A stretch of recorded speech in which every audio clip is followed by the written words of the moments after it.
5.500 drones. De acuerdo a los servicios de inteligencia británicos, en septiembre Rusia realizó 5.500 ataques con drones contra la infraestructura estratégica ucraniana. Esta cifra representa la mayor cantidad de ataques con drones hasta el momento, por encima incluso del récord anterior alcanzado en agosto pasado.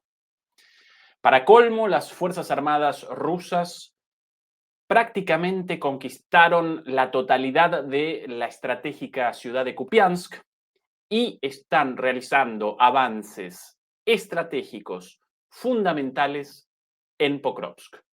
Todo esto ante el silencio absoluto, total, de radio de los medios occidentales, de los grandes medios de comunicación occidentales. ¿Cuánta más resistencia podrá presentar Ucrania frente a la ofensiva rusa?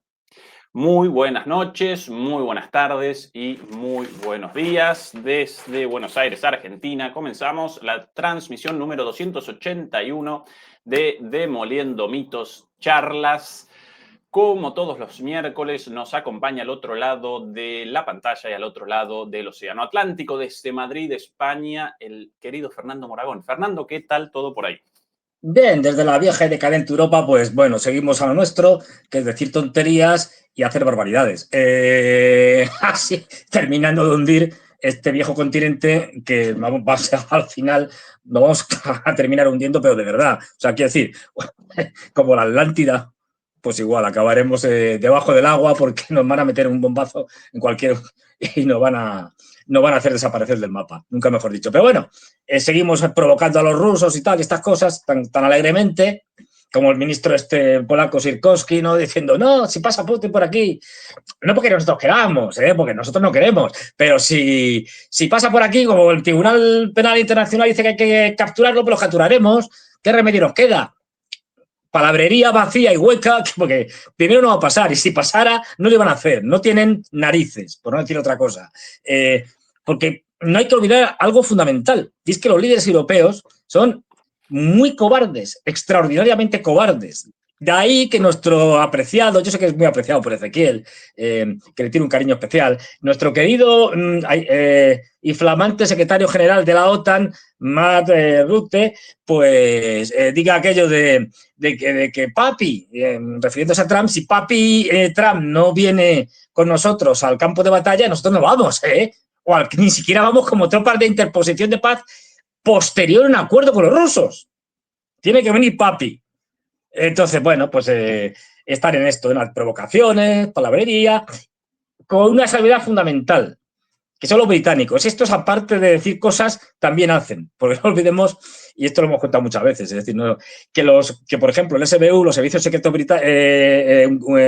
ucranianos, que son los que ejecutan buena parte o la mayoría de los actos terroristas y de todo tipo y condición, por ejemplo, en el suelo ruso, pues estos están dirigidos, formados, porque fueron formados a partir del 2014, después del golpe de Estado del Maidán, pues fueron formados y están dirigidos y determinan sus operaciones, sus objetivos por los servicios secretos británicos. Estos sí que dan más juego. Pero los polacos, los alemanes y estos, los bálticos. Oye, el otro día creo que leía una noticia, no sé si era de Estonia, uno de estos, que a mí me dejaba muy preocupado. Ezequiel, no sé qué pensarás tú. Era algo así como que dos helicópteros, creo que eran de ataque. Sí, dos, que les iban a dar dos. Dos más, tenían sí. Dos y creo que van a tener cuatro. ¿Qué hacemos? Yo recuerdo, Fernando, en realidad los Black Hawk entregados en reemplazo de unos viejos helicópteros rusos, con lo cual 2 menos 2. Menos 2. Sí, la misma o sea que, ¿tú crees que pueden lanzar un ataque con estos dos nuevos que le van a dar? Putin asustado. Asustado, ¿no? Me lo tenía yo. Yo también lo pensaba yo, sí. Fernando, hoy queremos presentar muchos temas. En primer lugar, un análisis militar de los ataques a lo largo del último mes, de los ataques de ayer, de la situación en el frente y a partir de eso, naturalmente, también de cómo eso va determinando la negociación geopolítica entre Estados Unidos y Rusia y la telenovela del encuentro entre Trump y Putin, que sí, que caiga un chaparrón. A la luz de todas estas cuestiones. Antes, por cierto, quería recordar una cosita, un anuncio, ya que yo aquí en mis últimas 2 semanas, el próximo martes a las 19 horas, a las 7 de la tarde, el martes 28, vamos a realizar aquí en Buenos Aires, en el bar El Pulqui, en Entre Ríos, la avenida, en realidad, Entre Ríos 484, vamos a realizar un encuentro con los demoledores y las demoledoras, así que todo el mundo invitado. Es un muy bonito bar en esa zona, en la zona céntrica, cerca del Congreso de la Nación, así que todo el mundo invitado, bar El Pulqui, el próximo martes a las 19, ya vamos a presentar todo esto mejor, pero quería el anuncio. Dicho esto, Fernando, comencemos con esto de aquí. Bueno, qué envidia me das. Joder, ya me gustaría estar en Argentina para asistir ahí a esta reunión. Y luego, luego Bueno, una vez que terminéis y os hagáis tomar unas copichuelas, unas copas, ¿qué vais a ir? ¿A tomar la Casa Rosada? o el Congreso, porque el Congreso hay ¿O el a 2 Congreso? cuadritas, A nada dos más. cuadrillas. Pues Pero el Congreso yo creo que viene muy bien. Lo tenéis a sí, mano, además, entonces. después esto el Sí. martes y el domingo las elecciones. Y estas elecciones, Eh, Fernando, determinan la caída ahora o la caída más tarde del gobierno de Milei. Así de sencillo, ¿eh? Nada más cuidado, y nada cuidado, menos que cuidado, eso. porque esto es un encuentro de alto riesgo, que se dice. Es decir, un encuentro de alto riesgo porque perfectamente dicen, hemos detectado a un individuo prorruso que vive en Alemania, pero infiltrado por Dugin, porque ya sabes que Dugin es el que monta todo, según los pirados de la desinformación en las redes y tal, y está formando un grupo de valientes argentinos allí y demás que quieren acabar con la democracia de Milei, que menuda democracia, con la democracia argentina y os culpan de todo. Y sale Milei diciendo, no, la culpa de que vaya mal la economía la tiene Ezequiel y sus muchachos y muchachas. Es decir, todo es posible en este Bueno, mundo sí, desquiciado. con la locura de Sí, Milei, sí. sin dudas, todo posible, incluso una acusación tan delirante como esa, pero a propósito de delirios, este parte de inteligencia del día de hoy Sí. de la inteligencia militar británica, los servicios de Hoy. inteligencia militares, con la siguiente declaración hoy, una vez más, servicios de inteligencia militar británicos. En septiembre de 2025, Rusia lanzó aproximadamente 5.500 sistemas aéreos no tripulados de ataque unidireccional, drones, contra Ucrania. Esto representa un aumento significativo en comparación con los 4.100 drones lanzados en agosto de 2025, cifra que casi con certeza fue limitada debido a los intentos de Rusia de demostrar una supuesta disposición a participar en negociaciones significativas. Solo en octubre, hasta ahora, Rusia ya ha lanzado más de 3.000 drones y esto todavía con más de un tercio del mes por delante. Rusia mantiene un alto ritmo de ataques, habiendo llevado a cabo 4 ataques a gran escala utilizando su flota de bombarderos de aviación de largo alcance en septiembre de 2025. Esto incluye un ataque el 7 de septiembre, en el que se lanzaron más de 800 municiones, en su mayoría drones. Esta combinación de misiles de alta gama junto con drones masivos intenta complicar los esfuerzos de defensa aérea de ucranianos y aumentar la supervivencia de a las municiones rusas. Rusia lanzó más de 70 de sus misiles de cruceros lanzados desde el aire contra objetivos en Ucrania en septiembre de 2025. La infraestructura nacional ucraniana crítica se ha convertido casi con certeza en el objetivo prioritario de Rusia, que está intentando degradar la red energética ucraniana antes del invierno, como ya lo ha hecho anteriormente en el conflicto. Rusia ha llevado a cabo 4 ataques a gran escala contra la red infraestructura estratégica energética de Ucrania solo en octubre de 2025, según los británicos. Según los británicos. Posiblemente los valores reales mayores. Fernando, ¿Cuánto más podrán los ucranianos frente a esto, considerando el inicio del invierno y la decisión ahora sí evidente de la destrucción de la infraestructura crítica, energética,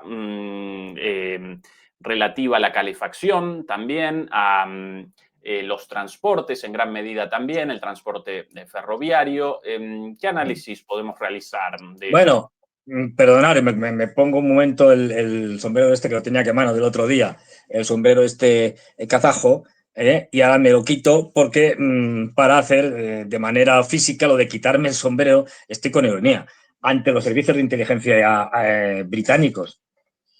¿Qué cosas nos han dicho? ¿Qué revelaciones? Yo estoy ahora mismo exaltado porque me han contado una cosa que nadie sabía.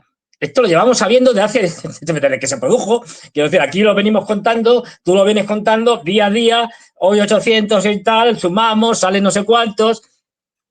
De lo que nos cuentan, vamos, es alucinante. A ver, yo entiendo que los servicios secretos están para lo que están, pero hombre, que nos cuenten lo que ya sabemos, más o menos, es decir, que se han lanzado más drones que el mes anterior, pues claro, si esto ya lo sabemos. Es decir, que están atacando las infraestructuras energéticas. ¿Qué me dicen? ¿Cómo lo habrán adivinado? No lo sé. Es decir, ¿será por los bombardeos y el humo que sale y las llamas y las explosiones en las centrales eléctricas que se ven a simple vista, con vídeos y si no desde satélites? Es decir, pero vamos, es que de verdad, los servicios de inteligencia no, hay que rebautizarlos. Los servicios de estupidez británicos, porque estos de inteligentes no tienen nada, pues nos cuentan unas cosas que dices, patético, lamentable. Efectivamente, los rusos se están incrementando y van a seguir incrementando y fuentes ucranianas ya nos decían, yo creo que en agosto ya hablábamos de esto, o en julio, es decir, ya ni me acuerdo, de que seguramente en el mejor de los casos, bueno, en el mejor de los casos, para los ucranianos, es decir, bueno, a finales de año estarían en los 1000, aproximadamente 1000 producidos por día, con lo cual se están produciendo, bueno, luego puede ser variable, un día te pueden soltar 800 drones o más de 800, otros te pueden echar 200 según los objetivos de cada día, pero todos los días hay ataques, esto es diario, ya no es, bueno, de vez en cuando, no, eso hace mucho tiempo que pasó, y hablaban incluso de la posibilidad de que llegaran a los 2000 en este año. Más difícil, producidos al día, con lo cual si producen 1000 o 2000, no digamos ya, al día, pues está claro que tienes una capacidad de estar machacando a los ucranianos con ataques con drones, pues eso, de 600, 700, 800 para arriba, sin ningún problema. Y te sobran. Bueno, pues eso. Los ucranianos, ya digo, perdón, los británicos, de verdad, es que ahora contaremos alguna cosa de los británicos, pero efectivamente, no olvidemos que esto es público, quiero decir, esto confirmado por ambas partes, que aunque no sea exacto, porque bueno, hay que ver ahí diferentes factores, pero sí nos da la idea. Por poner otro dato, así de los conocidos, súper conocidos, en lo que va de año, en los intercambios de muertos en la guerra, en combate, lo que sea, en los intercambios que ha habido, los ucranianos han devuelto unos 330, me parece que son, por ahí, cuerpos, es decir, fallecidos de rusos, de soldados rusos que habían fallecido. Los rusos han devuelto más de 12.000 en este rango. Es decir, te lo compruebo ahora mismo, es decir, que lo tengo por aquí. Efectivamente, Rusia entregó a Ucrania desde enero hasta septiembre, no contamos octubre, que esto todavía estaba por contabilizar, ya veremos qué pasa y lo que queda del año, que serán más, obviamente. Rusia entregó 12.389 cuerpos y Ucrania entregó solo 317. Si esto lo tomáramos al pie de la letra, que no hay que tomarlo, porque no es tanto la diferencia, es decir, saldría una proporción de por cada ruso muerto 39 ucranianos, que es un disparate, pero un disparate. Es decir, Ya digo, no es así. O sea, no mueren, si hubieran muerto 31 ucranianos por cada soldado ruso, o sea, que había acabado la guerra, pero vamos, es porque se había quedado sin población Ucrania. No, pero no es tanto. Pero nos da una idea, es decir, de cómo van las cosas. Entonces, que nos vengan ahora los británicos aquí a sorprendernos, pero hay que decir que lo que tú preguntabas, esto pues es lo del $1.000.000, porque yo ya he dicho varias veces que estaban a punto de colapsar y no han colapsado. Yo mismo reconozco que me sorprende la capacidad de resistencia fundamentalmente de los soldados ucranianos, a pesar de lo mal dirigidos que están por los generales, especialmente por su general en jefe, por Sirki. Es decir, pero hay que reconocer las cosas como son, que están echando el todo por el todo. Cuando hablábamos en agosto, y yo lo dije, es decir, Procross cae en agosto, no ha caído. Es verdad que ahí hicieron una ofensiva ofensiva, en términos como lo entienden los rusos, una presión sobre Prokop especial, y es cuando se produjo una situación crítica. Y es esa famosa ofensiva, digamos, dentro de lo que es el área de Procrops hacia el norte, que los llevó prácticamente a cortar una de las carreteras, la que enlaza me parece que es, creo que es Procrops, no me haga mucho caso, Procrops con Sloviansk y Kramatorsk. Para que aquello no se produjera, que hubiera sido un desastre tremendo, ya no solo por el tema de Procrops, sino por las consecuencias del avance hacia el norte para terminar cercando por la retaguardia Sloviansk y Kramatorsk en el futuro, pues y también para evitar que cayera Procrops, porque no olvidemos, ya en agosto estaban dentro de Procrops luchando las tropas rusas, pues los ucranianos tuvieron que meter todo lo que tenían a mano y algo más. Es decir, de tal manera que hubo contraataques, sobre todo para ese saliente hacia el norte, hubo una dedicación especial donde se pudo recuperar una parte y hemos estado desde entonces, ahí tenemos el famoso saliente, hemos estado desde entonces que sí, contraataque ucraniano que recupera tales posiciones, contraataque ruso que vuelva a recuperarlas, es decir, ya han estado más o menos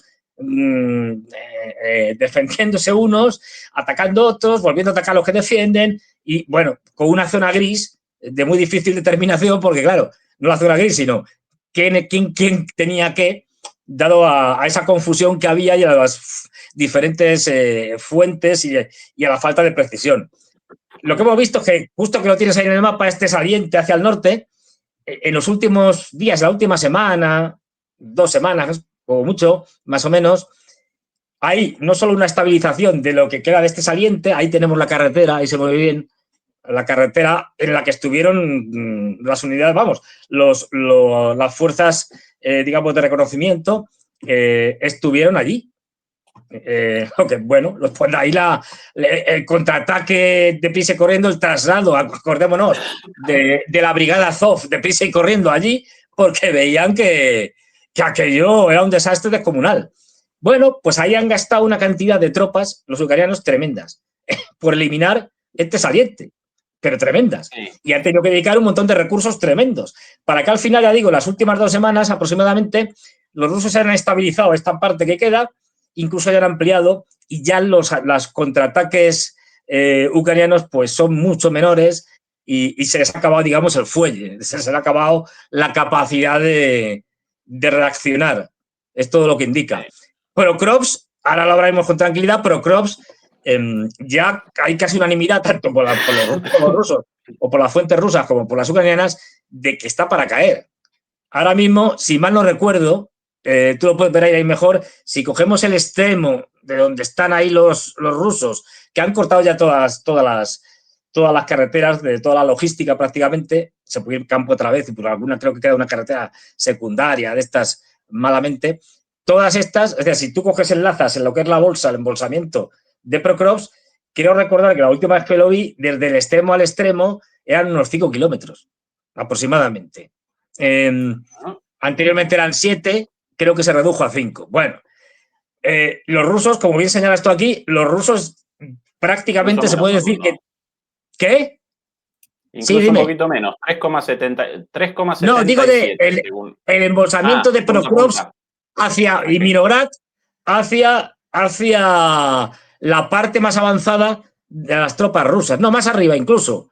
Esto es lo Hacia. consolidado, esto es un mapeador muy conservador, pero los reportes Sí, básicamente de tropas rusas aquí arriba, con lo cual sí, evidentemente mucho menos, así que de ahí hasta acá, sí, 5 kilómetros más o sí, menos. unos 5 kilómetros aproximadamente, ¿eh? Cinco y Pues puede medio. ser 6, Ujú. tampoco pasa nada. Es decir, que, y como estamos viendo en el mapa, como bien nos muestra Ezequiel, ya se puede decir que Procrops, que es una ciudad más o menos, vamos a ponerla, no sé exactamente así, pero bueno, digamos redondeada, circular, no es una ciudad alargada, es una ciudad centralizada, ¿no?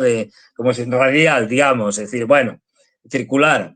Bueno, pues si la partimos por una diagonal que tiene, que esa diagonal son las vías del tren, es decir, ahí estamos viendo diferentes operaciones, es que son las Esta es vías la del tren. confirmación de un avance muy importante confirmado por una publicación ucraniana hoy, con estos los ataques a posiciones rusas de ellos, por ende esto ocupado ya por Rusia, básicamente adentro De Minograd. de Minograd, con lo Sí, cual de Minograd y hecho, Pokrovsk, unos días contados.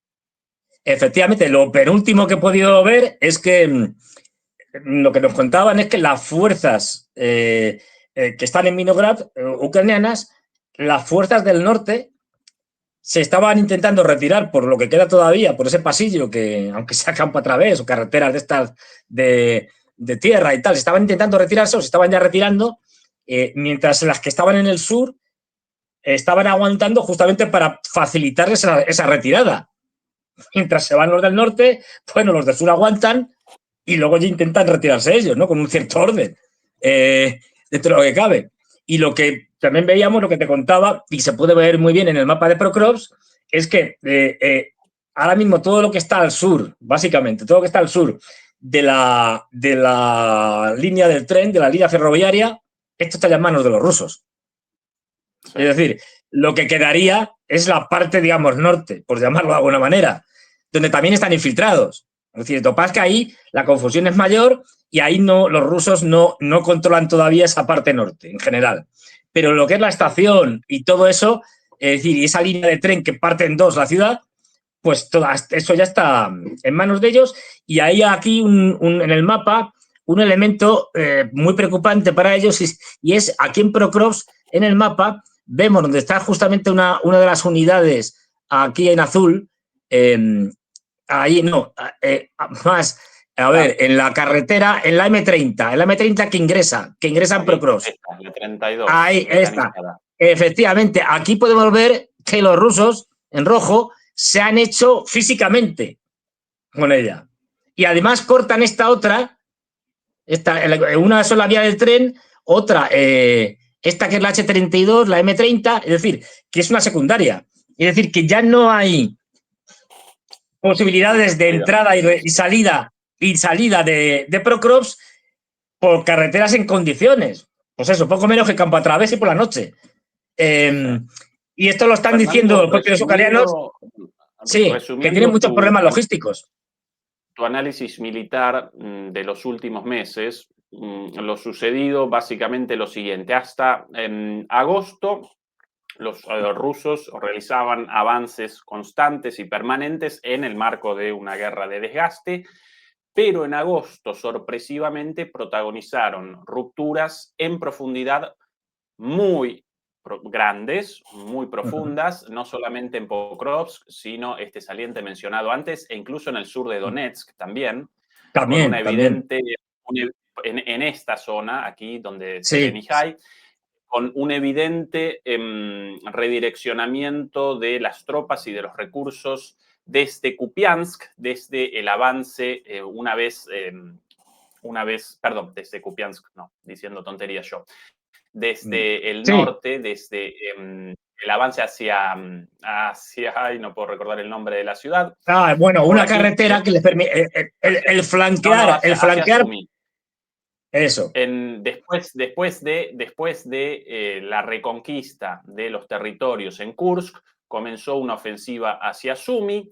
En algún momento realizaron avances muy rápidos hasta la detención de esos avances, entonces redireccionaron el foco de los ataques hacia Pokrovsk, hacia ese saliente antes mencionado, hacia el sur de Donetsk, y eso generó una ruptura sobre zonas poco densas, defendidas mal por los ucranianos, con avances en profundidad como no presenciábamos desde hace tiempo. Nada, sí. Respondieron los ucranianos más o menos en el mes de septiembre, Con todo. reconquistando una parte de eso, pero a partir de entonces comenzaron los rusos otra vez con la máquina de guerra rusa, horadando todos los días esos territorios reconquistados, y hoy día ya aparecen básicamente donde aparecían en agosto, con esos avances en profundidad no consolidados, avances en gran medida de tropas de exploración. Si no recuerdo mal, en aquel entonces presentábamos nosotros, Fernando, ese video Sí, de soldados ucranianos sorprendidos en una estación de servicio en Pokrovsk, de repente sí, sí, sí, emboscados, sí, sí. en donde para ellos una ciudad completamente bajo su control, y de repente los ametrallaban y aceleraban como podían en una calle, en carretera de ahí de Pokrovsk. Bueno, hoy día todo eso Rusia lo conquistó, pero lo conquistó ahora de manera consolidada. Eso ya parece en manos rusas, no un avance sorpresivo, sino ya de forma consolidada. Incluso aquí, en esta zona, yo recuerdo un avance muy rápido Sí. aquí hacia Zeleny High. En Hace Zelenihai días. hubo un contraataque, acuérdate, hubo un contraataque ucraniano, Exacto, recuperaron exacto. nuevamente Zelenihai los ucranianos, volvieron a Sí, avanzar y lo último que yo he podido ver hoy es que Ivanovka, esto que está aquí, donde habían aquí, entrado tomado. Ivanka, eso, siempre se me confunde, este de los nombres, Ivanivka, digo Ivanovka, Ivanivka, que habían cogido una pequeña parte, se ha conquistado, como se puede ver ya, completamente. Y esto ya es de Dnipropetrovsk. Efectivamente. Es decir, esto ya no Exactamente, es exactamente. Donetsk, esto ya es Dnipropetrovsk. Con lo Sí, cual se recuperaron también de esos contraataques locales que hicieron los ucranianos y todos esos contraataques se han perdido. Es decir, y no solo eso, sino que los rusos han avanzado más.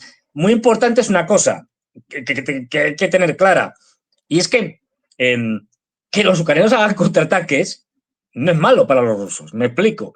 Es decir, no olvidemos que esto es una guerra de desgaste y de posiciones. Con lo cual, el que ataca siempre, aunque tenga, como el caso de los rusos, superioridad numérica, armamentística, tenga una fuerza aérea como tal, no como los ucranianos, les puedan machacar con bombas planeadoras, etcétera. Bueno, pero siempre atacar tiene un coste mayor que defender. Esto es algo que ha pasado siempre así, salvo excepciones muy raras. Que los ucranianos tengan que atacar supone más pérdidas de hombres ucranianos y un desgaste mayor, con lo cual a los rusos les viene bien que los ucranianos hagan contraataques porque les desgastan más, porque el objetivo ruso no es conquistar territorio. O sea, el territorio lo conquistas como consecuencia de la guerra y de que tú avanzas y que los ucranianos se retiran. Pero el sí. objetivo no es conquistar territorio, es destruir al ejército ucraniano. Que esto es lo La importante. pregunta, Fernando, ahora, Mm, si mm, después de ese avance en profundidad mm. sorpresivo de agosto, la respuesta ucraniana y finalmente la contrarrespuesta rusa conquistando consolidadamente esto, conquistando todo, Mm. al costo para los ucranianos de una pérdida enorme de recursos materiales y humanos. Si Claro. ahora, en esta situación, en la cual además Rusia acompaña esta situación en el territorio con los ataques en profundidad contra la infraestructura crítica, y después de haber despachado tantas tropas de reserva para este contraataque fallido, Ucrania podría responder una vez más a una avanzada en profundidad Rusia como respondió en agosto, o ya está Es difícil, apareciendo al borde de su capacidad de reacción. es difícil de saber, es posible, pero es posible con matices. Es decir, ya lo contabas tú perfectamente. Cuando después de recuperar Kursk los rusos se metieron en Sumi, eh, tuvieron que mandar unidades de un montón de sitios a frenar a los rusos en Sumi. Esta es la Exacto. estrategia de los mil cortes.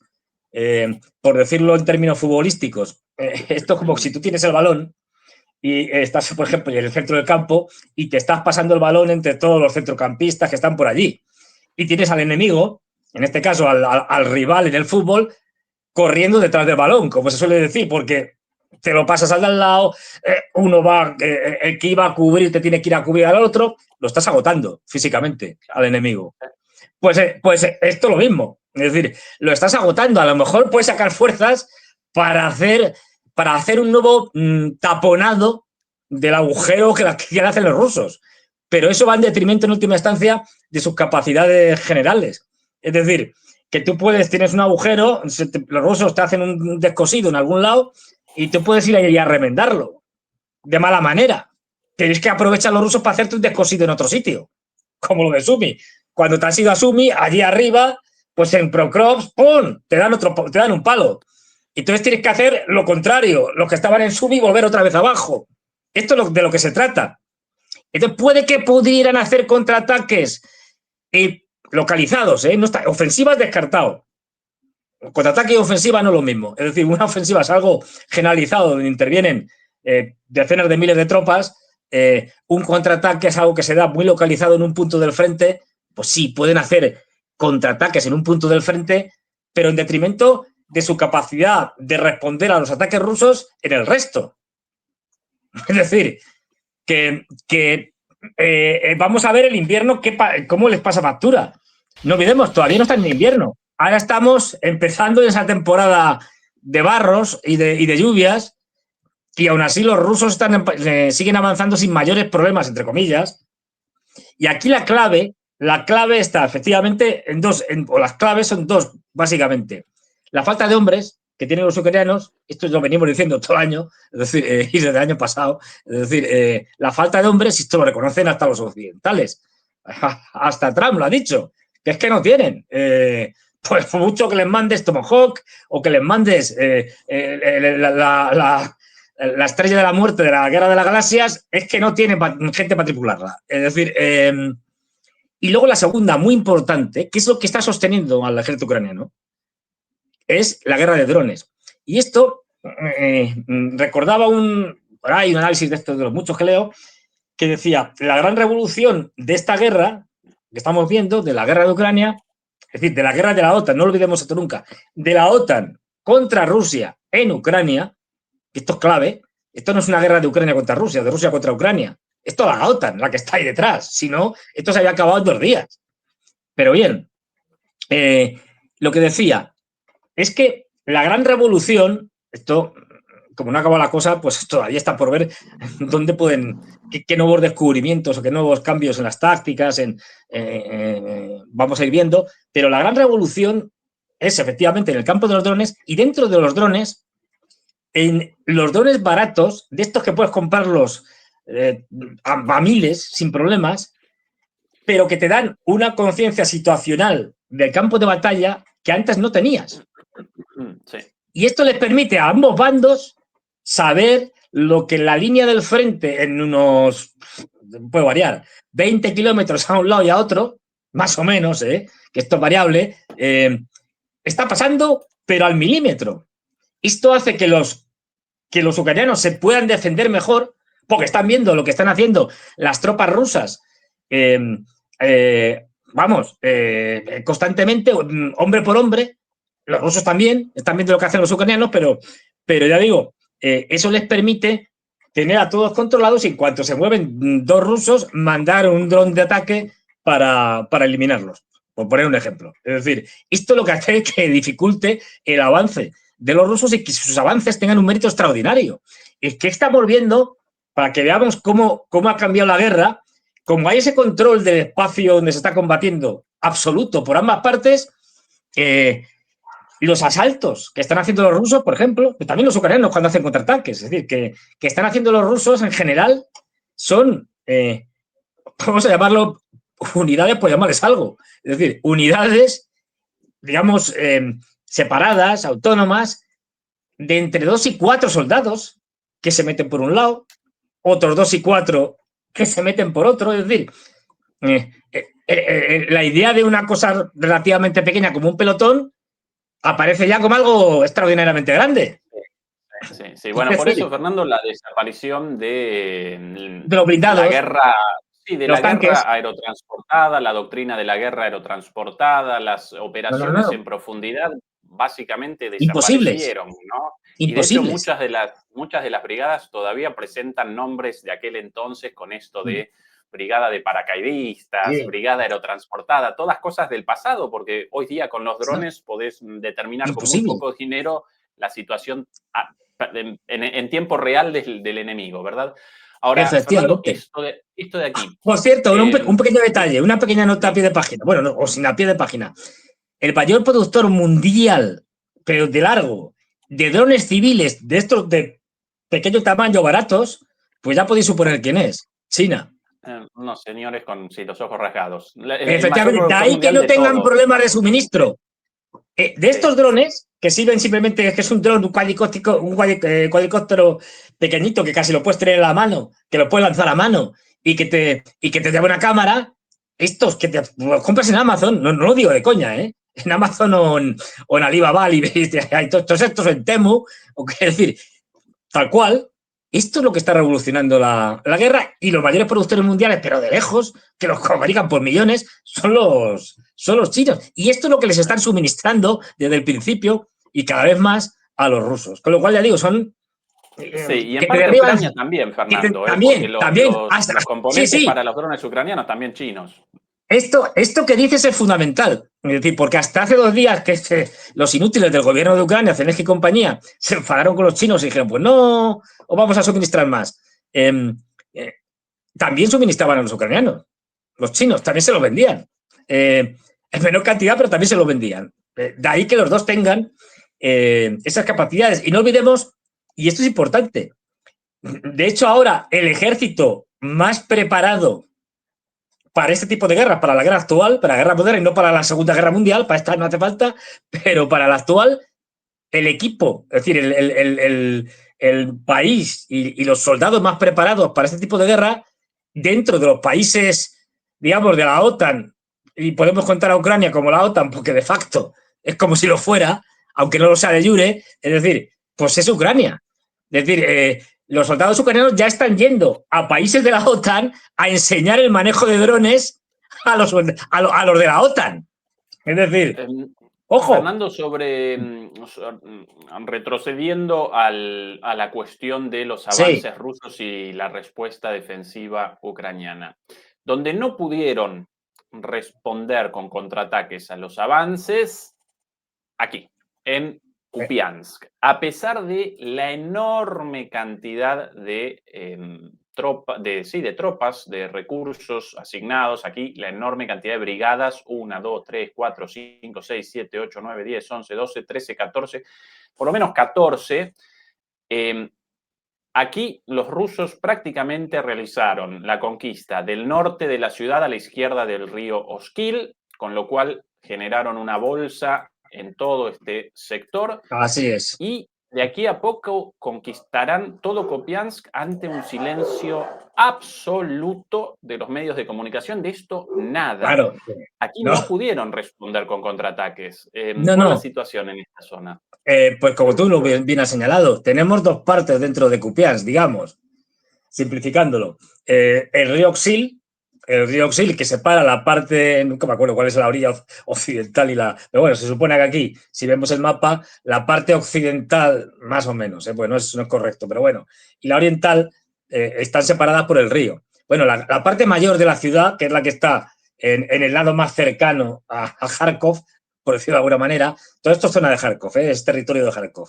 Bueno, pues esta, desde el norte, han ido avanzando, se hizo una bolsa, los ucranianos salieron de esa bolsa corriendo, esa bolsa ya está en manos y consolidada por parte de los rusos, y de esta parte de la ciudad, como bien señalas aquí en el mapa, pues casi no queda nada, no hay más que verlo. Hay un área gris ahí, muy en el sur, que la terminarán tomando pues en pocos días.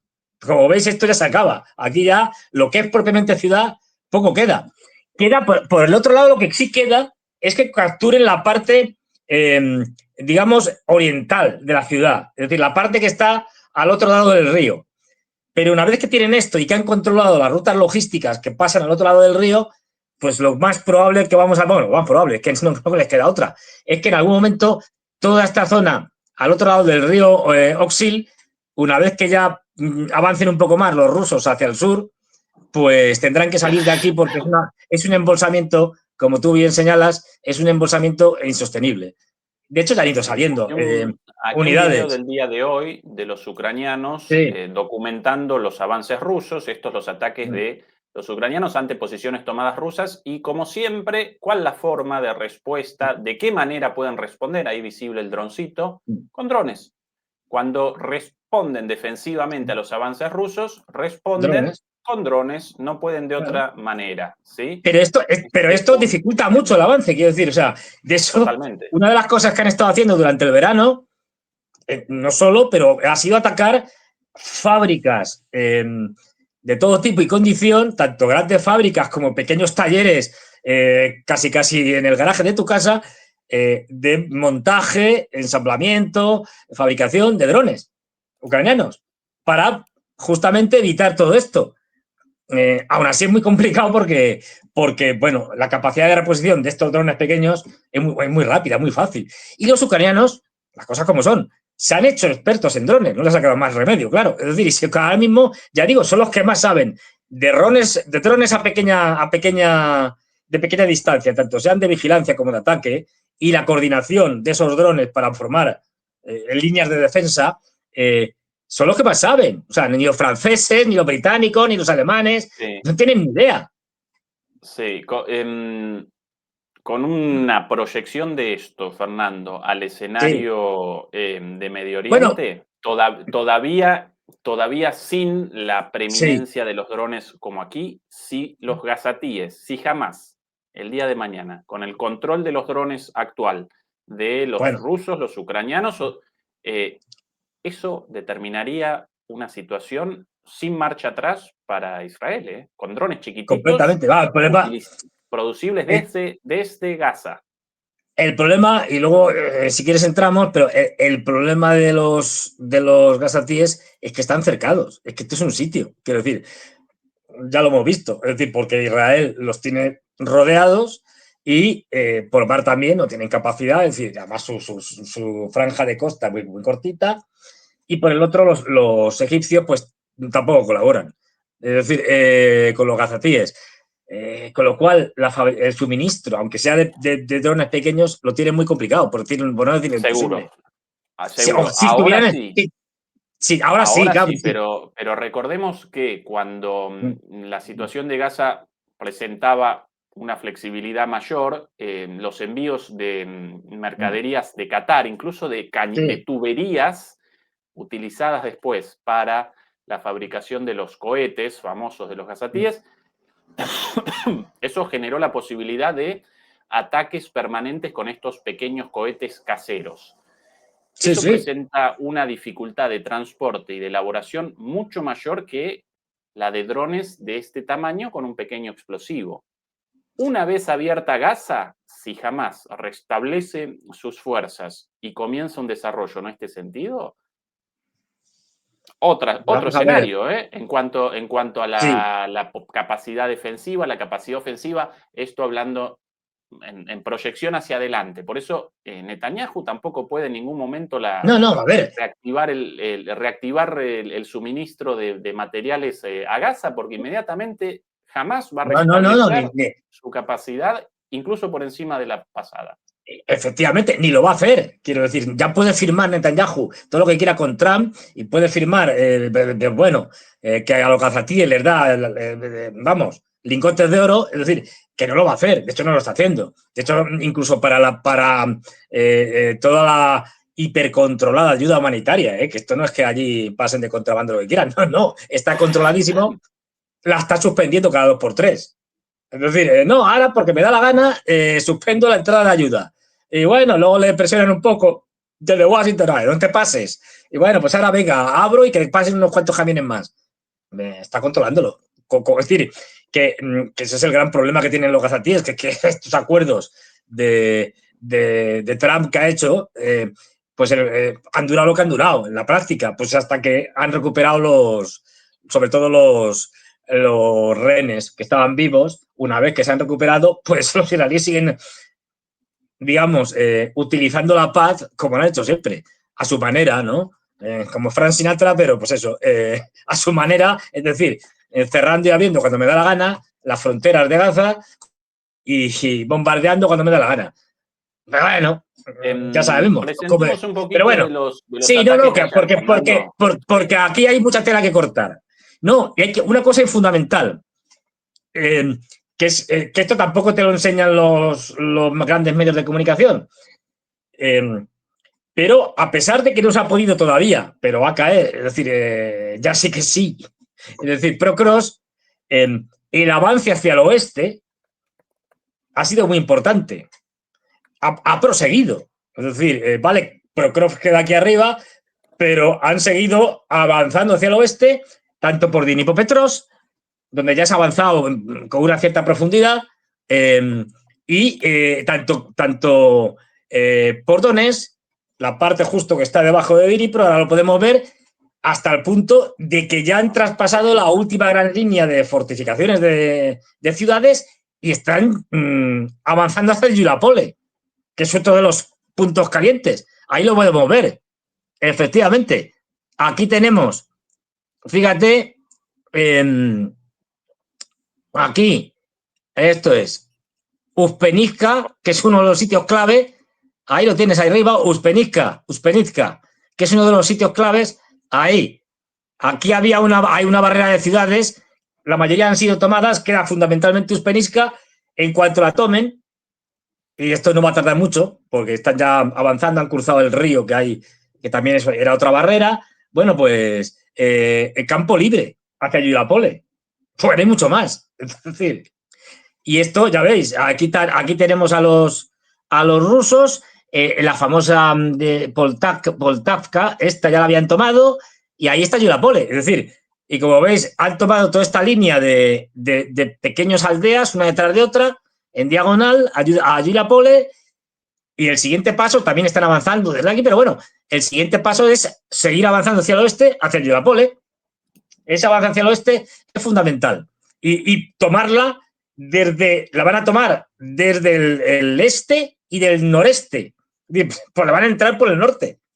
Esto es fundamental. Y en Dnipro igual. En Dnipro no olvidemos, y esto lo vamos a ver en los próximos meses, ya han avanzado con pocos problemas.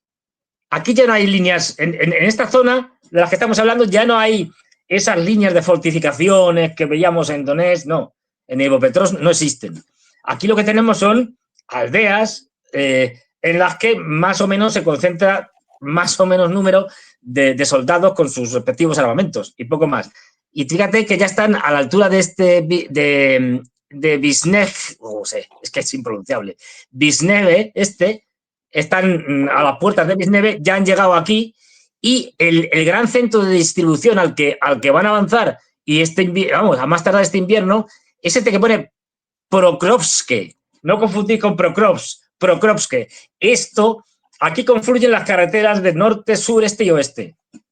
Tal cual, lo estamos viendo ahí en el mapa. Estas carreteras que vienen de todos los lados, que sirven para suministrar al frente ucraniano hacia, efectivamente, ahí lo señala perfectamente Ezequiel. Este es el siguiente objetivo y ahí lo vamos a ver que no van a tardar mucho en llegar porque están avanzando con bastante rapidez. Cortados el nudo logístico, los ucranianos tienen muchos problemas para ayudar a Yulapole desde el norte. Esta es la carretera que sale hacia Yulapole y a partir de ahí van a tener muy fácil el avance, bueno, muy fácil en términos de una guerra, como estamos, el avance de los rusos, porque ya lo único es ir controlando algunos centros logísticos por el tema de carreteras, pero poco más, porque lo que estamos viendo ya, lo que están tomando ahora mismo en Dnipropetrovsk son aldeas, pequeñas aldeas y relativamente dispersas. Esto ya no es la concentración urbana de Donetsk, que era una aldea, una ciudad, otra detrás de otra, casi pegadas. No, esto ya se ha acabado. ¿Y qué es lo que están haciendo? Y esto es importante también. ¿Qué es lo que están haciendo ahora los rusos? Desde el punto de vista de los ataques en profundidad. No olvidemos que una cosa es la línea del frente y otra los ataques en profundidad. Es decir, ¿qué están haciendo los rusos? Bueno, pues ahora lo que estamos viendo en este mes es que fundamentalmente, aquí vemos cómo están ardiendo, pues a saber lo que han bombardeado. Central eléctrica. Central eléctrica por aquí también. Esto sí fue importante, porque lo que han hecho es que empezaron bombardeando centrales eléctricas de todo tipo y condición, depósitos de gas, refinerías de petróleo en toda Ucrania. Ahora se están concentrando fundamentalmente en lo mismo, es decir, en centrales eléctricas, como estamos viendo, pero en las zonas, digamos, al este del Dnieper, es decir, en las zonas más cercanas a la línea del frente. Por eso están bombardeando centrales eléctricas en Kharkov, también en Kiev, es decir, o en otros muchos sitios que están por aquí, y en Odessa, que es un caso aparte, que ese sí que está al otro lado del Dnieper, pero se están centrando en estas áreas. ¿Por qué? Porque lo que están queriendo colapsar, y es difícil por la robustez del sistema energético soviético, es colapsar estas zonas relativamente cercanas al frente, estas regiones que son las que suministran, digamos, la energía, el gas y tal, y se están centrando en estos ataques. En Kremchuk, por ejemplo, que se lo están destrozando, pero fijaros que Kremchuk, yo no sé ya cuántas veces lo han atacado, ¿eh? Y hemos visto explosiones de todo tipo y tal, y aún así no terminan de reventarlo del todo, por la robustez. Es decir, porque las reparaciones, y las cosas hay que decirlo ahí, los técnicos de Ucanergo, que es la empresa eléctrica, por ejemplo, pues están haciendo lo posible y lo imposible por repararlo. Pero ya están diciendo constantemente los propios dirigentes ucranianos, esto públicamente, que viene un invierno muy duro y que va a haber cortes, especialmente en este lado del Dnieper, va a haber cortes muy largos y que solo va a haber electricidad durante varias horas al día.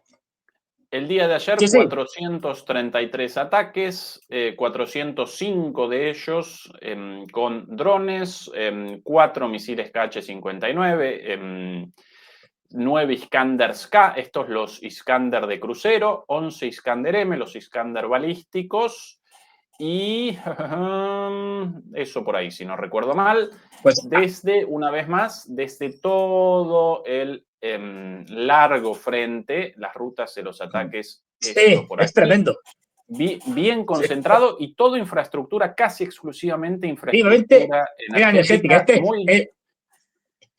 No, digo, este mapa que estás mostrando es muy revelador, porque aquí se ve muy claramente, con esas líneas en colores, amarillas, rojas y tal, los diferentes zonas en las que se están concentrando. Es decir, el lado más oriental del Dnieper.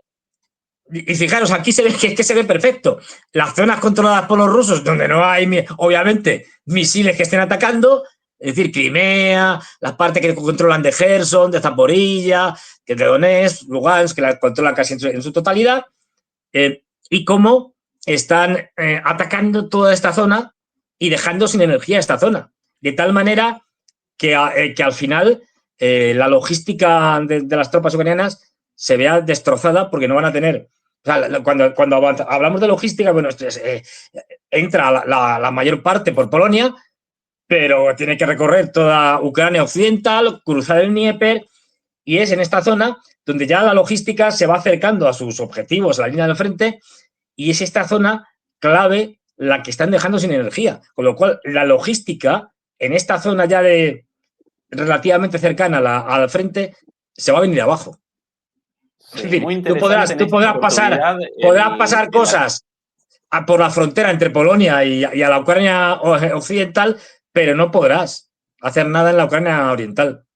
Muy interesante en esta oportunidad el ataque contra una central ubicada en el Oblast de Odessa, no en la ciudad de Odessa, muy al sur, prácticamente en la frontera con Moldavia. Aquí también, de aquí, no recuerdo el nombre exactamente, Ismail. A ver, ahí te lo pongo. Aquí también destruida, infraestructura energética en el Power Facility, en la central de Ismail, en el Oblast, en la provincia de Odessa. También interesante. Muy cerca de Rumanía. El futuro posible de los ataques a Odessa. Ahí cerquita de Rumania y de Moldavia, ¿no? Y de Moldavia. Bueno, pues toda esta región de Odessa está siendo machacada. Especialmente incluso pequeños puertos fluviales, ¿eh? O sea, no solo el gran puerto de Odessa, todo lo que hay allí y todo el sistema energético lo están destrozando. Bueno, ahí lo estamos viendo, cómo cae un geranio. Un Cranium 2 seguramente. Y claro, es decir, cuando Tremendo, estás... todo el territorio del Dnieper a la derecha, esto sin música. Y lo que nos ha mostrado, los datos que nos ha mostrado Ezequiel, esto es es diario, que es decir, pues un día normalito, pues 400 y pico, 500, un día normalito. Es decir, cuando quieren hacer un ataque más duro, por las razones que sea, pues se van a los 800, 900, porque no olvidemos, estamos hablando de drones, pero luego está, como bien ha señalado, pues si, según los objetivos que tengan, te lanzan misiles de todo tipo y condición. Misiles de crucero como los famosos Tomahawk, pero mejores que como los KH-101 rusos, es decir, que los misiles, ya digo, como los Iskander, es decir, de todo. Y cuando algo ahí merece la pena, te lanzan un quinzal. Y muy interesante también decir lo que nos están contando los propios ucranianos, que además son los que han mostrado las imágenes. Uno de ellos que no ha funcionado bien. Es decir, lo que están viendo es que las famosas bombas planeadoras, estas que eran bombas tontas, muy tontas, al principio, al que se les puso un kit para que planearan y para que fueran dirigidas por GPS y tal, y que de pasar de ser unas bombas tontas podían, en principio, alcanzar los 60, 80 kilómetros, pues lo que nos están contando los coreanos es que, y tenemos ya las fotos por todos lados, luego nos han enseñado los rusos, fotos de la parte rusa, es que a estas bombas tontas les han añadido detrás un pequeño reactor y ya la cosa varía. Es decir, estamos pasando de que atacaran a 80 kilómetros, según fuentes ucranianas, pueden llegar a los 200. Esto ya. Esto significa que desde las zonas del frente o desde los aviones, es decir, estas bombas se lanzan desde el lado ruso, no se pasa al lado ucraniano. Es decir, pueden atacar ya a una profundidad muy respetable. Ya no es atacar algo que está a 20, 30, 40 kilómetros, algo que está a 200. Es decir, Reactor de origen chino en las sí, es verdad, fotos motores, difundidas por motores y ucranianos. reactor de origen chino, pero que te lo venden como motor. Para lo que lo utilices, Sí, claro, sí. tecnología de doble uso, pero es que tecnología de doble uso es casi todo. Si nos ponemos estrictos, que yo digo a veces, bueno, es un poco tonto, pero para que nos hagamos una idea, un cuchillo de cocina también es tecnología de doble uso. Lo puedo usar como material civil, es decir, para cortar un filete, o lo puedo usar para asesinar a alguien. Como si fuera, decir, si nos ponemos Efectivamente. un A ordenador, propósito un de, ordenador cualquiera también es el laptop que tenemos todos en casa, esto también es tecnología de doble uso.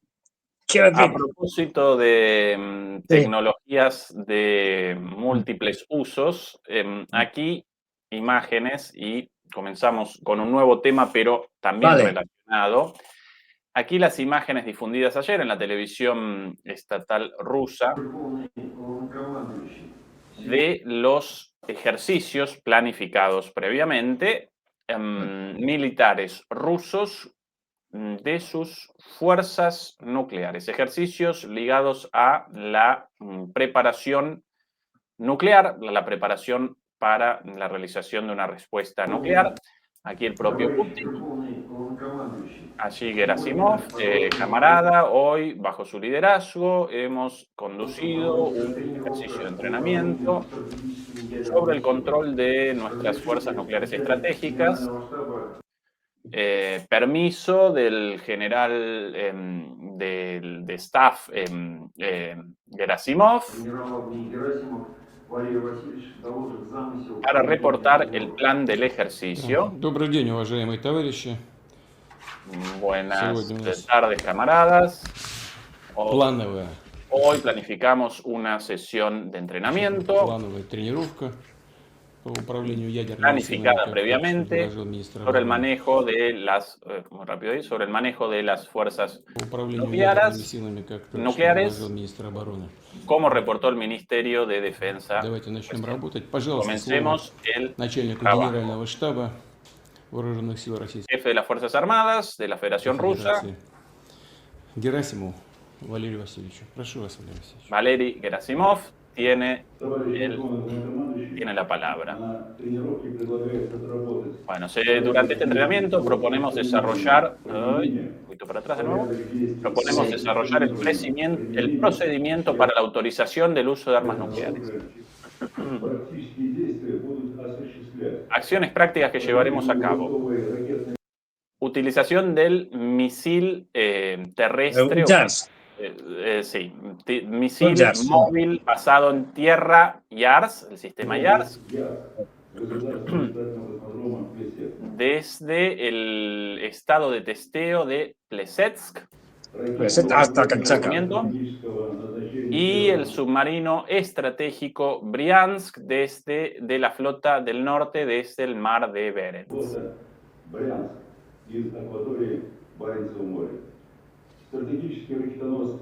Utilización de los Tu-95MS, misiles bombarderos estratégicos desde el aeródromo Ukrainka. Sí, ruso, aunque se llame así. O sea, no. Sí. Bueno, tres importante. De la tres elementos de la tríada. Y acá algunas imágenes mientras Fernando ya comienza su análisis. A soltar aquí todo. Yo voy presentando de fondo. Presenta. A ver. Esto del Briansk, del submarino. Dándole al botón. Es más complicado. O sea, esto de darle al botón, hemos visto en películas y tal. Bueno, como hemos visto en el vídeo, a ver, Putin debe estar desesperado. Pero desesperado. Perdón. Mala mía. Esto de silos. De un silo están lanzando un JAS. Los JAS los pueden lanzar desde silos o desde plataformas móviles, es decir, de una especie de camiones como este, que creo que no, esto es un silo. Pues lo pueden lanzar. A ver, lo están lanzando desde Plesetsk, que es un cosmódromo.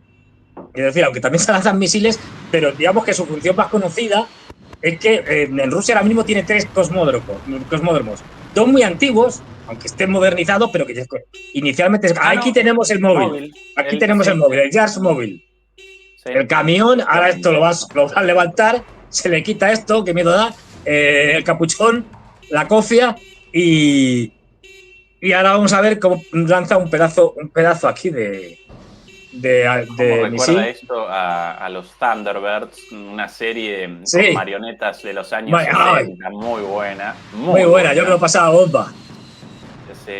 Y aquí despegando. En algunos países traducida como Capitán Escarlata, si no recuerdo mal, pero con estas imágenes así de los lanzamientos. Y bueno, aquí el submarino, y aquí el submarino pues dando las órdenes.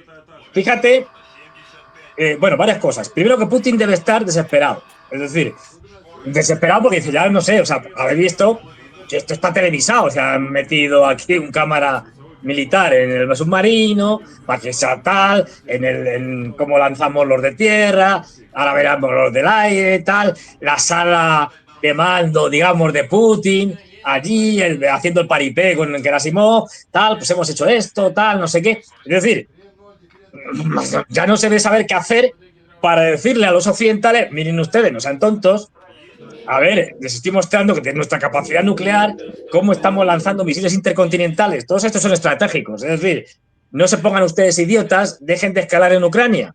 Debe estar desesperado. Pues ya sabe, o sea, esto lo entiende hasta el más tonto. Es decir, pero debe estar desesperado. Eso es lo primero.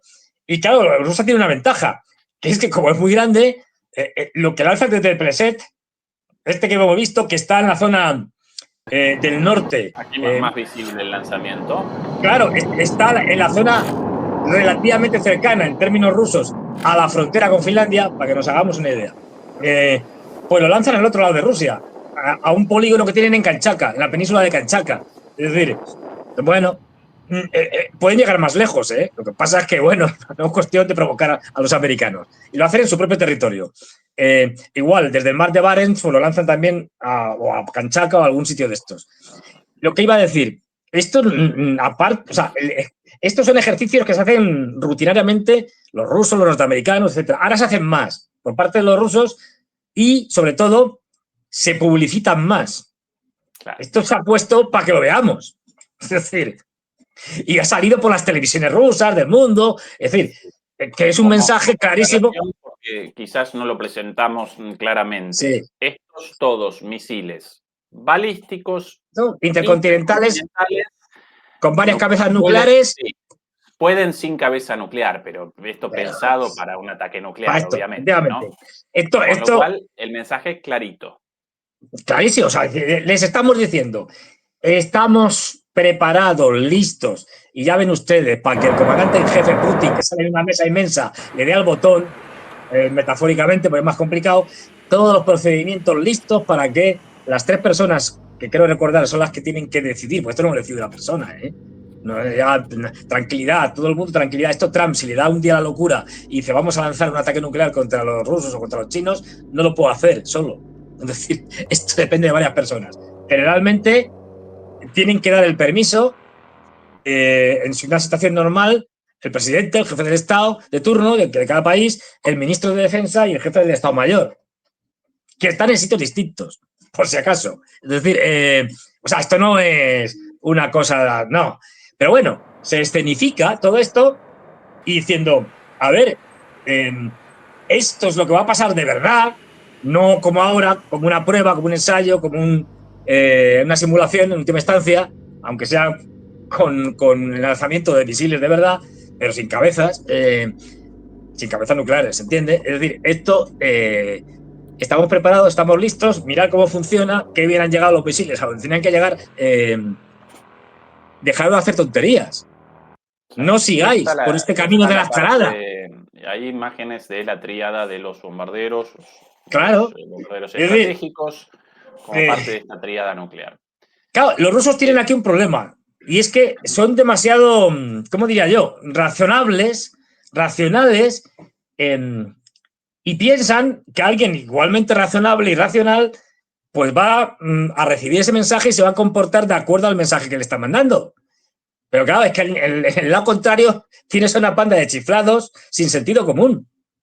Ese es el problema. Es decir, que esto le dicen, no, esto que hemos visto, nada, esto no es una demostración de fuerza, esto es para asustar, pero jamás, nunca se van a atrever los rusos a utilizar no ya esto, ni siquiera armas nucleares tácticas.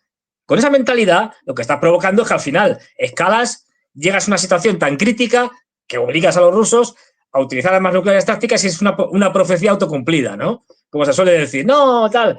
Bueno, pero esto es lo que están provocando fundamentalmente ahora los chiflados de los europeos. Es decir, que en una de estas derribe un avión ruso o cualquier otra cosa o ataquen un barco ruso en el mar Báltico, que ahora mismo es un sitio peligrosísimo, un barco civil, y lo hundan o lo que sea, y la hemos liado. Porque esto sí que obliga a los rusos a hacer algo. Y yo no sé hasta qué punto ya los rusos pueden tirar de Oresnik y similares. A lo mejor, seguramente lo que harían. Pero también posible una interpretación alternativa sobre este mensaje, Fernando. O bien que presentan esto como advertencia, basta de provocaciones, basta de locuras, porque vamos a responder. O bien los rusos ya van determinando que el final de la guerra en Ucrania parece cerca y que por ende comienzan las negociaciones, aunque negociaciones quizás la palabra equivocada, sí. Las confrontaciones directas respecto a los temas de fondo, ¿sí? Porque aquí de fondo aparece el conflicto entre la OTAN, y en particular entre Estados Unidos y Rusia, el avance de Estados Unidos y el parate impuesto por Rusia. Entonces, frente a un invierno quizás final para Ucrania, comienzan las negociaciones sobre el tratado o la reedición del tratado START, la reconfiguración del espacio securitario europeo, y los rusos quieren comenzar ya con un anticipo de un mensaje de lo que pueden más allá de Ucrania. Eso también pensable, quizás no necesariamente excluyente los mensajes, las dos cosas. Sí, sí. A propósito de todo esto, el viceministro de Asuntos Exteriores ruso, Sergei Ryakov, realizó declaraciones muy interesantes sobre los acuerdos nucleares entre Estados Unidos y Rusia, casi todos ellos en este momento terminados. Sí, solo queda por uno. iniciativa de Estados Unidos. Exactamente. Esto es como lo de... Tú que eres un gran cinéfilo, esto es como la película famosa de Christopher Lambert y tal, la de Los Inmortales. Los Highlander, Inmortales. Highlander, sí, Los Inmortales. No sé Highlander. cómo se traduce, porque aquí lo traducen como les da la gana en España. Y la frase que decían todos los que luchaban, solo puede quedar uno. Pues esto es igual, es decir, ya solo Por queda cierto, uno. grabada en el barrio de mi infancia, la 3, grabada en el edificio de Obras Joder. Sanitarias de la Nación, en el barrio de Villa Devoto, el barrio de mi infancia. Recuerdo yo ahí, como tantos otros niños, frente a ahí como unas Sí, vayas o lo que recas fuera. unas vallas exactamente, y pasando un hover Christopher Lambert por delante saludando. Todo esto por lo espectacular de ese viejo edificio de Obras Sanitarias en el cual realizaron la grabación de Highlander 3 o Los Inmortales 3. Pues eso, Pero solo bueno, puede quedar detalle uno, de pues lo que eso, ya tenemos. solo queda uno. O sea, no solo nos queda un tratado de armamento, no todos eran nucleares, pero muchos sí. Y es el más importante de misiles estratégicos. Es decir, los misiles que se utilizarían, para entendernos, en caso de un conflicto nuclear total. Aquí las Así de claro. palabras de Ryabkov sobre este tratado START al borde de su finalización. Aquí las palabras. Si Estados Unidos rechaza la propuesta de Rusia sobre el nuevo tratado START, la amenaza nuclear aumentará, pero Rusia seguirá garantizando su propia seguridad. La propuesta de Moscú solo será viable si Washington muestra una reciprocidad genuina. Recordemos aquí la propuesta de Moscú de la reedición de estos tratados a pesar de la negativa hasta el momento de Estados La Unidos. prórroga de un año, básicamente. Exactamente. En la actualidad no existen las condiciones para un diálogo significativo entre Rusia y Estados Unidos sobre la no proliferación. Esto por algunas tonterías dichas por Trump sobre Sí. lo peligroso de las armas nucleares, cuando días atrás, esto dicho irónicamente, determinó la salida unilateral de prácticamente todos los acuerdos militares nucleares y no nucleares también, ¿no? Esto de abandonar los acuerdos y después, ¡ay, qué terribles las armas nucleares! Bueno, Rusia debe estar primero segura de que Estados Unidos ha abandonado verdaderamente las políticas hostiles de su anterior administración. Moscú mantiene la puerta abierta a soluciones políticas y diplomáticas sobre el control de armas. La agresiva postura de la OTAN pone en riesgo un enfrentamiento directo entre potencias nucleares. Occidente debería centrarse en encontrar soluciones negociadas en torno al programa nuclear de Irán, ya que no existe ninguna alternativa sensata. Y Rusia no se verá arrastrada a una carrera armamentística. Todo esto en el contexto de la demostración anterior. Contra las provocaciones tontas, pero también de cara a la negociación de fondo, ¿no? Efectivamente, lo que tú estás diciendo es así. Es decir, los rusos ya han dicho, a ver, vamos a ser razonables, os habéis salido de todos los tratados nucleares y no nucleares de armamento que tenía firmados, y ya unos cuantos, es decir, la antigua Unión Soviética primero y luego Rusia con Estados Unidos y con la OTAN, es decir, y solo nos queda uno, que es el más importante. El que si entramos en una carrera de armamentos, es una carrera de armamentos a la búsqueda de, digamos, anular las capacidades nucleares del otro en una hipotética guerra nuclear que destruiría la humanidad. Estamos en lo más. Ya no estamos hablando de misiles de corto alcance, aunque sean nucleares. Bueno, esto, tácticos, no. Esto ya, para que veamos las posiciones erráticas de Trump, bueno, tienen cierta lógica, pero de Estados Unidos en general, que siempre son cortoplacistas. En su primer mandato, cuando estaba a punto de expirar el tratado, se pusieron a negociar con los rusos y dijeron, no, bueno, a nosotros no nos interesa negociar una prórroga del tratado porque, bueno, como los chinos no entran en este acuerdo que había sido firmado entre soviéticos, bueno, en este caso entre rusos y norteamericanos, pues los chinos decían, ¿a mí qué me cuenta usted? Si además son ustedes los que tienen que negociar el número de vectores, de cabezas nucleares y tal, pues son los que más tienen, yo tengo menos. Entonces dijeron, no, pues si no negociamos también con los chinos, no nos interesa. Y rechazaron clarísimamente la administración Trump el prorrogar por 4 años los acuerdos New START estos. terminó la administración Trump y la recién entrada administración Biden dijo, sí, venga, lo prorrogamos 4 años, pues nos quitamos el tema de encima por 4 años y luego ya veremos. Bueno, pues los 4 años están terminando, terminan en febrero del año que viene, vamos, en 4 meses, más o menos, y lo que han hecho los rusos, en buena lógica, es decir, mira, como ahora mismo las posiciones son irreconciliables prácticamente, vamos a darnos un año más para bajo cuerda, pues estas cosas se hacen bajo cuerda hasta que ya están más o menos acordadas, vamos a darnos un año de prórroga, prorrogamos lo que queda, o sea, vamos, lo que hay, nos comprometemos ambos a cumplir con el tratado y, bueno, pues nos damos un año para seguir negociando, a ver, encontrar una solución a esto. Una propuesta de lo más razonable. Hasta ahora, ¿qué es lo que ha hecho Trump? No ha respondido. Ni sí, ni no. Entonces ha dicho, bueno, porque ahora Trump está intentando jugar, es decir, ahora Trump se encuentra en la posición contraria. A ver, hemos pasado de que Trump en su primer mandato no quería negociar, de que Biden sí quería negociar, pero como pudieran hacer la prórroga de 4 años, oye, lo prorrogamos y ya veremos, porque sabían que estaban, sobre todo según fue avanzando el mandato y a partir del 2022 de la operación militar especial, de que comienza, sabían ya que los rusos tenían superioridad en calidad, que no en cantidad. Hay que decir que estos acuerdos se firman en cantidad. Es decir, si tú tienes una cabeza nuclear mejor o un misil que es hipersónico, esto no está regulado por los tratados. Pues muy bien. Igual que puedes seguir investigando todo lo que quieras. Lo que regulas es la cantidad, no la calidad.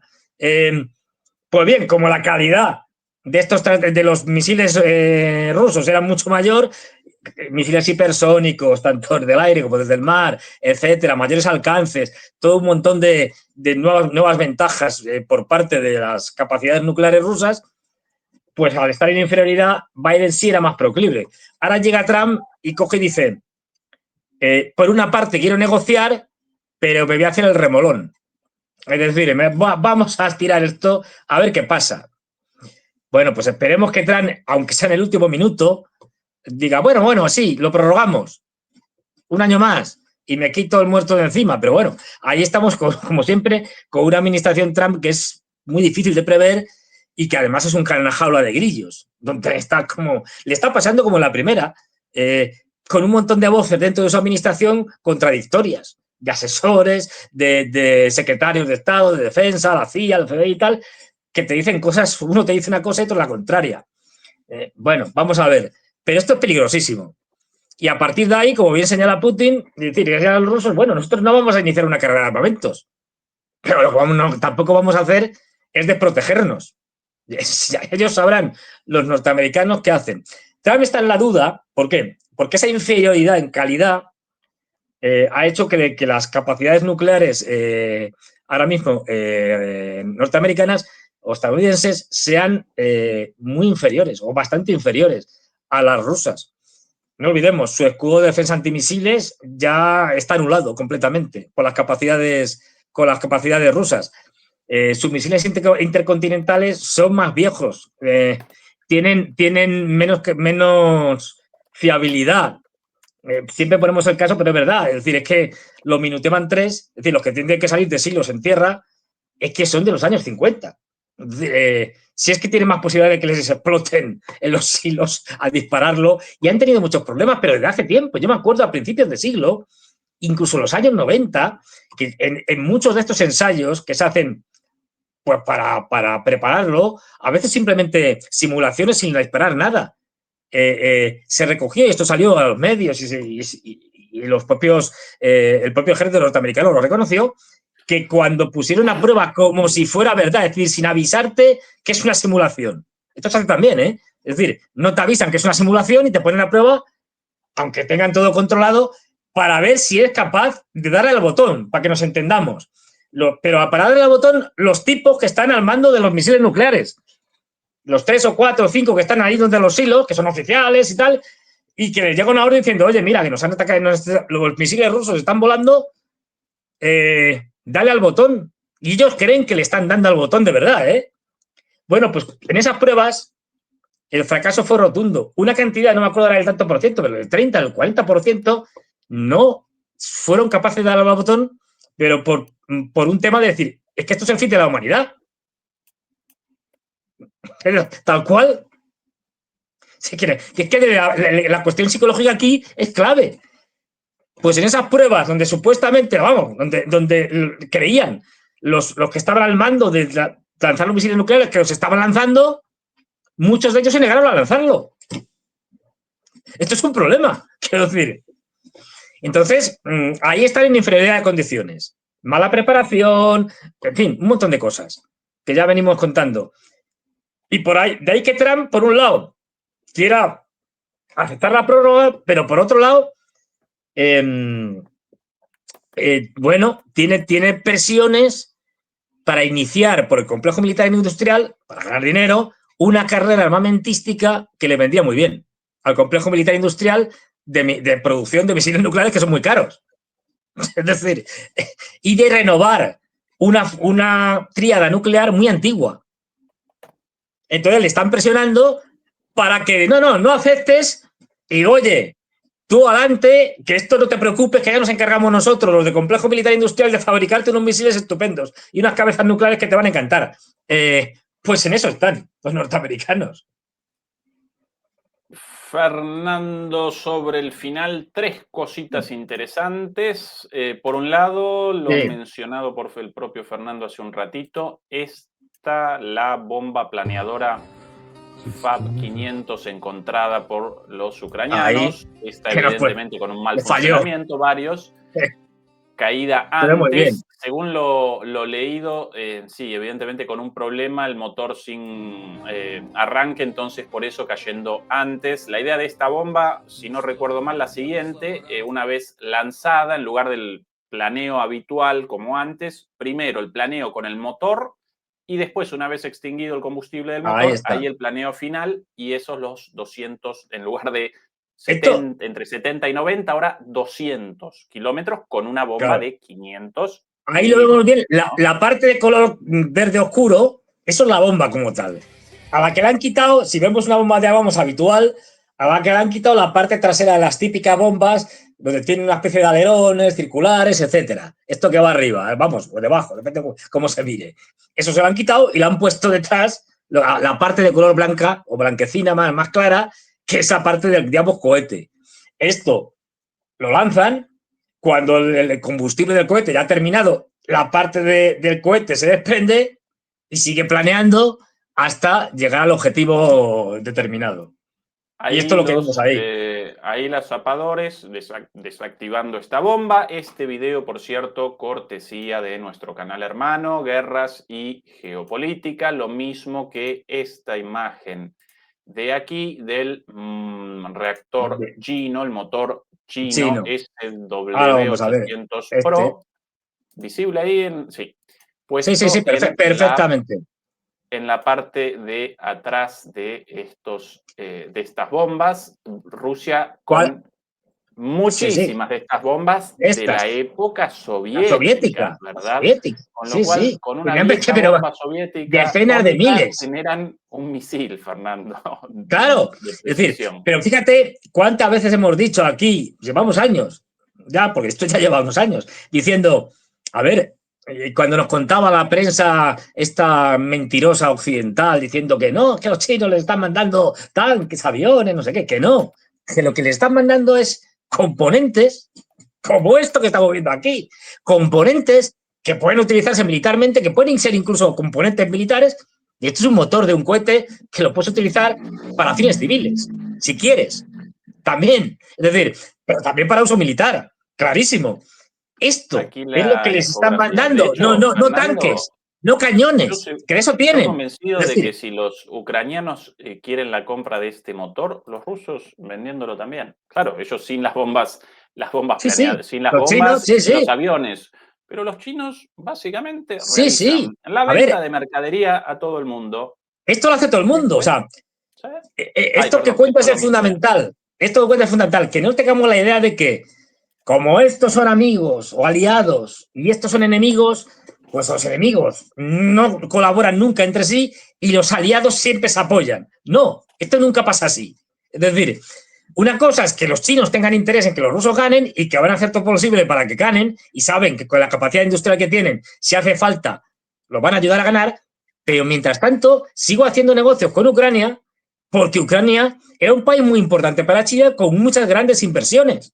Quiero decir, una cosa no quita la otra. Igual que estamos viendo que los norteamericanos, es decir, están machacando Trump sobre todo con el tema de la inteligencia y demás, a los rusos, porque hacen que todo el armamento de misiles y demás, guiado y de drones de largo alcance, puedan llegar a sus objetivos. Sin ellos no podían. Es decir, les están desgastando y al mismo tiempo están negociando con los norteamericanos, pues a ver si llegamos a un acuerdo con las tierras raras. Quiero decir, con los rusos.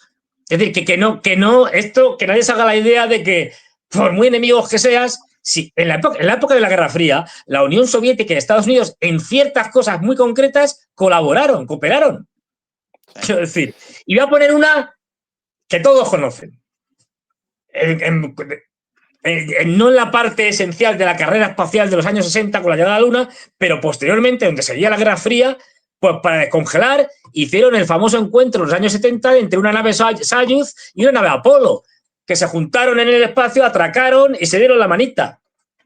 Sí. Por poner un ejemplo, colaboración de intercambio de tecnologías, porque tienes que conocer la tecnología del otro para diseñar un dispositivo de atraque y conocer cómo funcionan las cosas. Es decir, que cuando quieren, cuando les interesa, cooperan, aunque sean enemigos a muerte, juradísimos. Es decir, sobre hay que tenerlo claro. Sobre el final, sí. ¿Qué tal la situación de likes? De camino a 2.000 demoledores conectados y 1.370 likes, todavía 600 likes por debajo de lo que deberíamos. Por favor, que esto nos ayuda contra la censura y la desmonetización. Sobre el final, la última metida de pata de Trump, del señor Naranja, quiere... por cierto, antes un poquito más de publicidad. Sobre el próximo martes, el encuentro con demoledores y demoledoras el próximo martes. Qué envidia me dais. Buenos Aires. Esta es la ciudad de Buenos Aires. Aquí el bar El Pulqui, en Avenida Entre Ríos. Aquí, entre Ríos y entre Venezuela y Belgrano. Aquí la imagen. Hay justo un colectivo delante, qué mala suerte. Bueno, carnicería. Este barcito de ahí al lado de una carnicería y de un local de café Bonafide. Está la avenida Entre Ríos, Fernando. Si uno, un par más de cuadras hacia adelante, el Congreso de la Nación, justo antes de la Plaza del Congreso. Todavía no. La próxima. Ahí se ve la cúpula. Exactamente. El Congreso Nacional, aquí la Plaza del Congreso.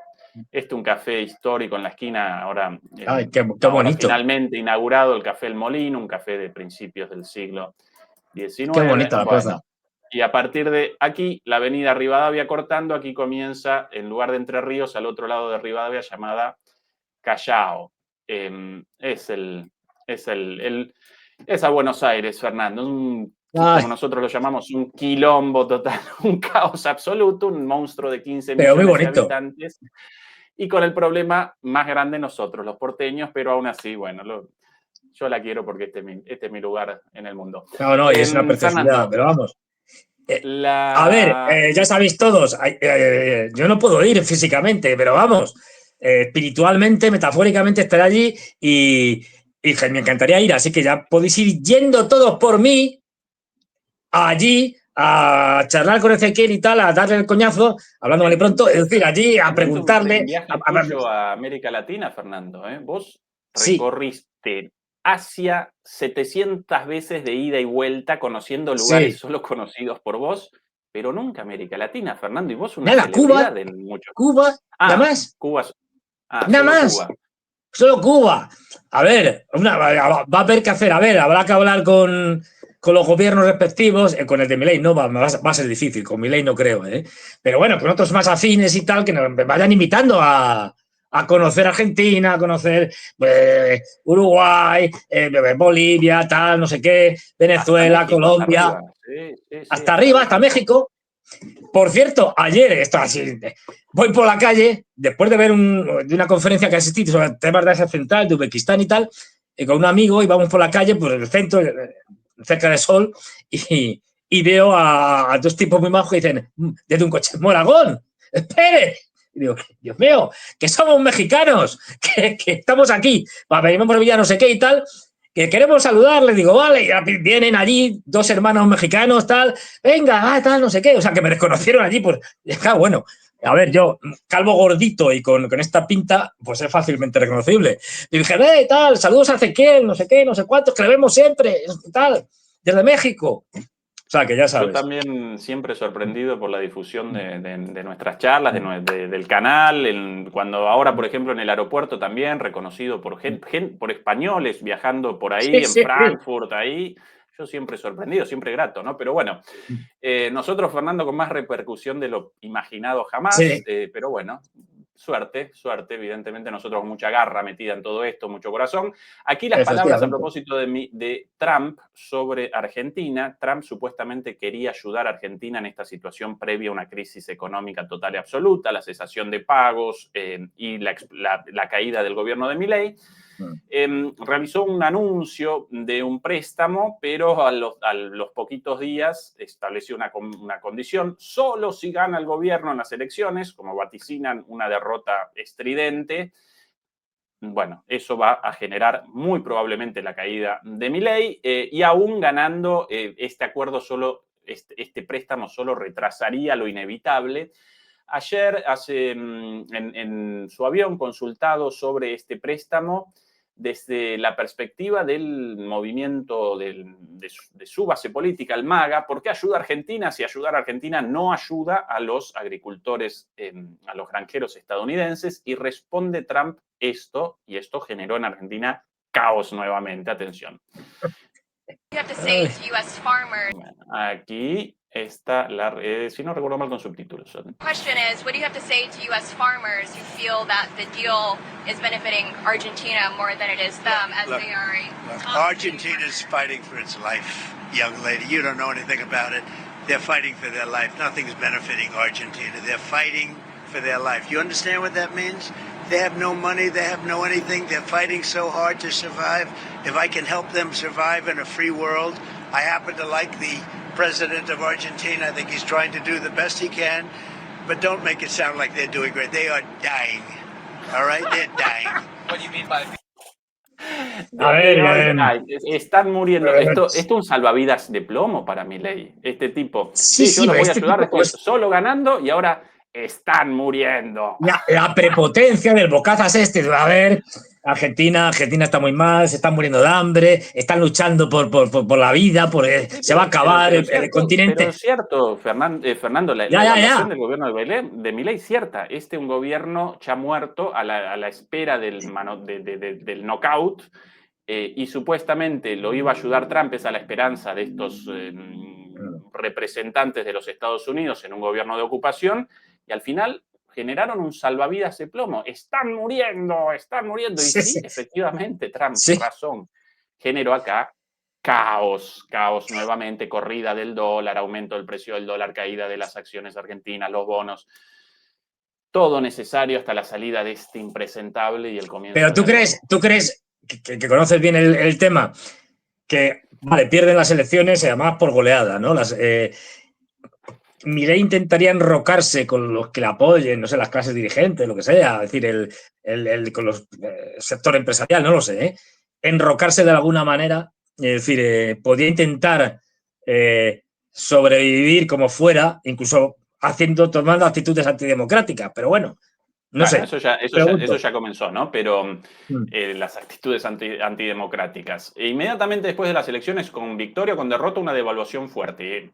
Necesaria por el desastre de la situación macroeconómica. Entonces, devaluación fuerte, aumento del precio del dólar, aumento naturalmente después de los precios. Eso acá en Argentina inmediatamente desencadena un proceso inflacionario, protestas en las calles, y bueno, a partir de ahí un escenario abierto, moneda al aire. Cuánta resistencia, cuánta gente en la calle, pero la salida inevitable. Y aún aún con una buena elección de Milei, la devaluación también impostergable y el caos económico porque generaron una política de endeudamiento para un dólar barato. Ahora las cosas aquí carísimas en dólares porque querían esto como ancla inflacionaria, pero ya no pueden más, ya no pueden responder además de que generaron muchísima deuda, ya no pueden responder manteniendo este nivel de precio del dólar. Entonces, deben realizar una devaluación y una vez hecha la devaluación comienza una corrida y comienza un proceso inflacionario y bueno, las manifestaciones y el descontento social. Y la posibilidad de que ante las protestas, las manifestaciones multitudinarias de los argentinos, Milei opte por la represión dura, con lo que eso supondría, es decir, echa a la policía y que se carguen a todos los que puedan. Dicho a lo bestia. Sí, pero eso, él ya con esa política, pero recordemos el 2001, la última sublevación popular grande en Argentina, la salida del gobierno de la Rúa en helicóptero desde la Casa Rosada a la Casa de Gobierno fue acompañada por una represión terrible con 40 muertos. Joder. Eso es lo terrible, ¿no? El costo para el pueblo, pero a veces es el costo necesario para la salida de este gobierno de ocupación y genera para el siguiente un peso terrible, no solamente de toda la deuda asumida con privados y con el Fondo Monetario Internacional, sino ahora también directamente con la Secretaría de Estado de Estados Unidos, con el Ministerio de Economía de Estados Unidos, la cual está realizando ahora intervenciones en el mercado de cambios en Argentina para el mantenimiento del dólar y aún así el dólar cada vez más fuerte y van a querer ese dinero de vuelta y Trump va a querer su dinero y si el próximo gobierno, como debería, determina la cesación de pagos, no, ese dinero perdido por tu apuesta política perdida, bueno, va a comenzar Trump con amenazas a lo Trump, ¿sí? Incluso con la posibilidad de amenazas militares. Esa es la situación para el siguiente. Porque la única opción, tú te digo, tú que lo conoces mejor, la única opción que evidentemente Trump no va a permitir sería que los chinos fueran al rescate, por decirlo así claramente. Dirán, bueno, os ofrecemos unas condiciones para salvar la economía argentina, que es una economía importante, mejores que el Fondo Monetario, que los préstamos estos, tal, desde Trump. Pero claro, esto es inviable en tanto que los los estadounidenses se van a oponer. Pero sería la única opción, digamos, negociar con los chinos, si no fuera por Trump, un rescate chino más llevadero. Para eso necesario un gobierno con capacidad de maniobra geopolítica, realizar un giro hacia allí, respondiendo a la reacción estadounidense, naturalmente, y generar un acuerdo con los chinos, como en su momento, Cristina, con un swap de monedas, un intercambio de monedas, un préstamo indirecto hecho con China, y ese préstamo todavía hoy en curso y salvando al gobierno de Milei en gran medida. Pero la disputa esta, Fernando, así como en Europa, muy pronto, en mi opinión, guerra en la disputa entre Estados Unidos y el mundo unipolar, China y Rusia, bueno, en América Latina esta disputa cada vez más enfilada hacia, lo militar también, por ahora solamente las disputas políticas económicas, pero bombardeos contra lanchas de pescadores en Colombia, en Venezuela, Argentina muy probablemente un futuro foco de tensiones. Deberíamos generar una alianza fuerte con Brasil como en el pasado y un acercamiento a China y a los BRICS.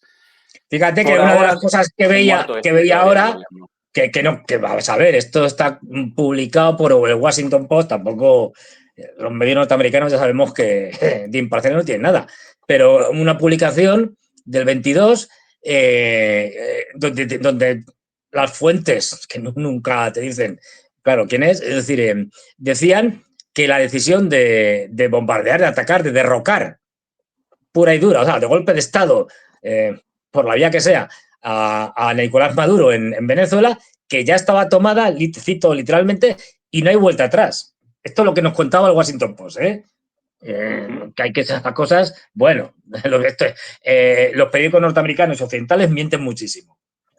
Pero en la línea justo en lo que tú decías, es decir, cada vez más opciones militares y bueno, que no me gusta este gobierno por la razón que sea, o fracasado y tal, y tenemos que poner otro, pues la opción militar.